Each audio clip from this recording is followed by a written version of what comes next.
சும்மாவா வந்தது சுதந்திரம் என்பது, சும்மாவா வந்தது. பிளாசி முதல் செங்கோட்டை வரை உரை ஓவியம். சுதந்திரம் என்பது சும்மாவா வந்தது.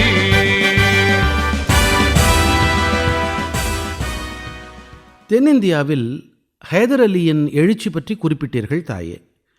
ஆங்கிலேயர்கள் அவனை தங்கள் எதிரியாக கருதி போரிட எது காரணமாக அமைந்தது?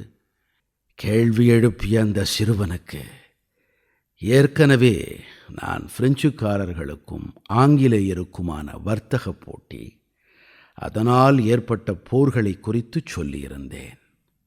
இப்போது அவனது கேள்விக்கான பதிலை சொன்னேன். மைசூரின் அரசாட்சியை 2ஆம் கிருஷ்ணராஜ உடையாரிடம் இருந்து கைப்பற்றிய ஹைதர் அலி முதலில் மைசூரின் படைகளுக்கு ஐரோப்பிய முறைப்படி நவீன போர் பயிற்சியை அளிக்க முற்பட்டான். அதற்காக பிரெஞ்சு அதிகாரிகளின் ஆதரவையும் பெற்றான். இதுதான் தொடக்கத்தில் பிரிட்டிஷாரை கவலையடையச் செய்தது. ஹைதர் அலியின் வளர்ச்சியும் அவன் பிரெஞ்சுக்காரர்களிடம் கொண்டிருந்த நட்புறவுமே ஆங்கில கிழக்கிந்திய கம்பெனியின் எதிர்ப்புக்கு காரணமாக அமைந்தன. இதனால் ஹைதர் அலிக்கு எதிராக மராட்டியர்கள், ஹைதராபாத் நிசாம் ஆகியோருடன் இணைந்து ஆங்கிலேயர்கள் ஒரு முக்கூட்டணியை ஏற்படுத்தினார்கள். தொடர்ந்து மைசூர் மீது ஒரு போரை அறிவித்தார்கள். தளபதி ஜோசப் ஸ்மித் தலைமையில் ஆங்கிலப் படை ஹைதராபாத் நிசாம் உதவியுடன் 1767 மைசூர் மீது படையெடுத்தான்.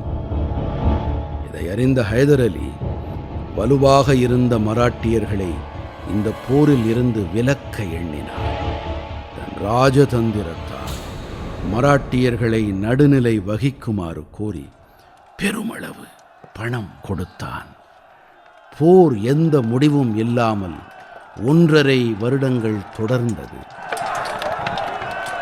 இந்த முதலாம் ஆங்கிலோ மைசூர் போரின் ஒரு பகுதியாக 1767 செப்டம்பர் 3ஆம் தேதி செங்கம் போர் நடந்தது.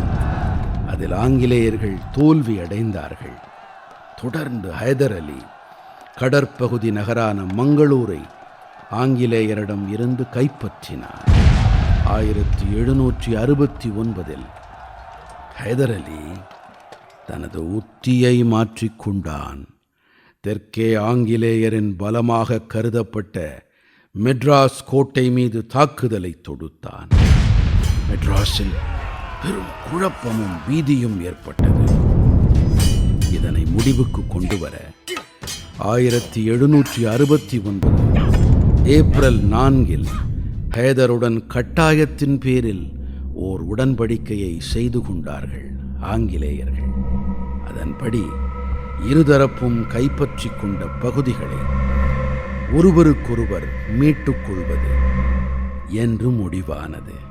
அதாவது போருக்கு முன்னர் இருந்த பகுதிகளை இரு தரப்பினரும் அதே நிலையிலேயே திரும்பப் பெற்றார்கள். ஆங்கிலேயருக்கு இது அவமானகரமான ஒப்பந்தம்தான். இதை 1769 மெட்ராஸ் உடன்படிக்கை என்று கூறிக்கொண்டார்கள்.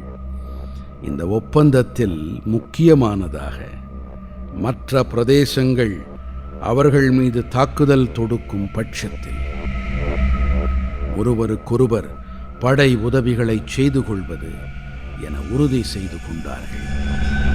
ஆனால் உனக்கு தெரியுமா, முதல் போரில் மேற்கொள்ளப்பட்ட இந்த உடன்படிக்கையின் இந்த ஓர் அம்சம்தான் 2ஆம் ஆங்கில மைசூர் போருக்கும் காரணமானது.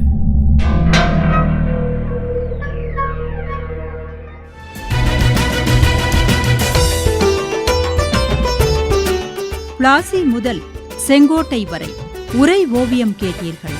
ஆசி கூறி வாழ்த்திடவே அஞ்சிடுவார் பெரியோர், மாசு பேசி மயக்கிடவே முனைந்து நிற்கும் சுற்றம். இருந்த போதும் லட்சியத்தில் வீறு நடை போட்டு இன்னுயிரை தந்தவர்கள் அவனை. படைப்பு சென்னை வானொலி நிலையம்.